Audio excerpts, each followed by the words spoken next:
Hello दोस्तों, नमस्कार। आज मैं अपने चैनल के माध्यम से आपके सामने एक ऐसा प्रेरक प्रसंग लेकर आया हूं जो ये हमें बताता है कि हम अंधकार रूपी अज्ञान को कैसे दूर कर सकते हैं। दोस्तों, मन के अंधेरे को मिटाने के लिए एक रोशनी काफ़ी होती है। सकारात्मक सोच एक दीपक की तरह है जो अंधकार में भी रोशनी फैलाती है और उम्मीद की किरण बन जाती है। दोस्तों, इस कथन को आपको समझाने के लिए मैं एक प्रेरक प्रसंग सुनाता हूँ। एक बार की बात है, महात्मा बुद्ध अपने शिष्यों के साथ ध्यान में लीन थे। रात्रि का समय था, चारों ओर अंधकार फैला हुआ था। तभी एक शिष्य ने बुद्ध से प्रश्न किया, भगवान, जीवन में अंधकार क्यों इतना अधिक है? दुख, भय और भ्रम हर ओर क्यों दिखाई देता है? बुद्ध ने तुरंत उत्तर नहीं दिया। उन्होंने पास रखे एक दीपक को प्रज्वलित किया और शिष्य को संकेत दिया कि वह दीपक लेकर कक्ष के बाहर जाएं। जब शिष्य दीपक लेकर बाहर निकला तो अंधेरी जगह प्रकाश से जगमगा उठी।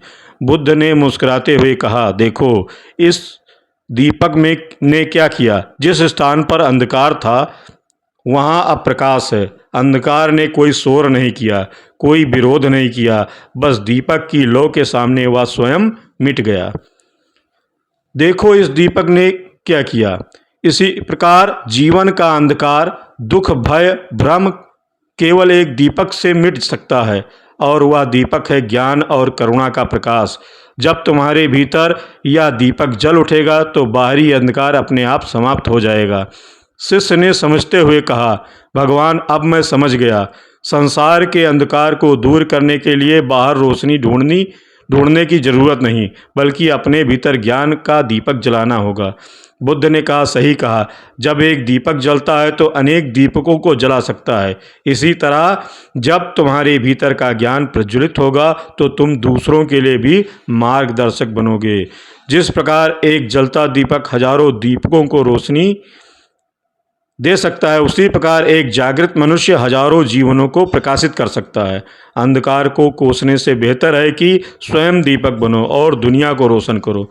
दोस्तों, इस कथन के माध्यम से या इस व्याख्यान के माध्यम से हमें यह सीख मिलती है कि हमें अपनी समस्याएं खुद ही सुलझानी चाहिए। दोस्तों, मैं आज पढ़ा रहा था कक्षा 8 को, तो एक हिंदी की पुस्तक मेरे सामने आई जिसमें एक कविता थी जो मैं आपको सुनाना चाहता हूँ। उसके बाद फिर आप बताइएगा कि आपको कविता कैसी लगी। है अमावस से लड़ाई, युद्ध है अंधियार से, इस लड़ाई को लड़े हम कौन से हथियार से? एक नन्हा दीप बोला, मैं उपस्थित हूँ यहाँ, रोशनी की खोज में आप जाते हैं कहाँ? आपके परिवार में नाम मेरा जोड़ दे बस, आप खुद अंधियार से यारी निभाना छोड़ दें। एक दीपक प्राणपण से खिलखिलाकर जल पड़ा, तो बोरिया बिस्तर समेटे तमस फौरन चल पड़ा। पूछते ही रह गए नक्षत्र, आखिर क्या हुआ? दीप ने तो देह को तेरी तनिक भी ना छुआ। फिर भला तू इस तरह घबरा गया, क्या बात है? उत्तर मिला, संकल्प का मुझ पर हुआ आघात है। जान पर जो खेल जाए और हंसकर जान दे दे, आइए इस दीप के उत्सर्ग को सम्मान दे दें। देह में तो दम नहीं पर प्राण का दम देख लो, रौंद कर रख दिया अंधियार का भ्रम देख लो। जगमगाहट, झिलमिलाहट, खिलखिलाहट धर्म है, दीप का या भ्रम धर्म व्रत ही जिंदगी का मर्म है। यह घड़ी बिल्कुल नहीं है शांति और संतोष की, सूर्य निष्ठा संपदा होगी गगन के कोष की। यह धरा का मामला है, घोर काली रात है, कौन जिम्मेदार है यह सभी को ज्ञात है। रोशनी की खोज में किस सूर्य के घर जाओगे? दीप निष्ठा को जगाओ अन्यथा मर जाओगे। देखता हूँ दीप को और खुद में झांकता हूँ, छूट पड़ता है पसीना और बेहद कांपता हूँ। एक तो जलते रहो और फिर अविचल रहो, क्या विकट संग्राम है, युद्धरत प्रतिपल रहो। हाय मैं भी दीप होता, जूझता अंधियार से, धन्य कर देता धरा को ज्योति के उपहार से।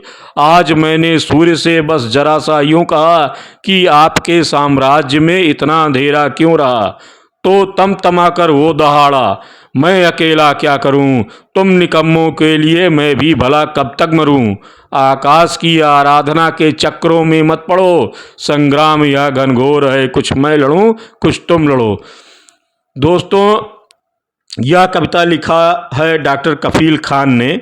वो अपनी कविता के माध्यम से दीपक के बारे में उदाहरण देकर समझाते हैं कि अज्ञानता के विरुद्ध हम किस प्रकार लड़ सकते हैं, जिसमें कवि कहता है कि हम इस लड़ाई को कैसे लड़ेंगे।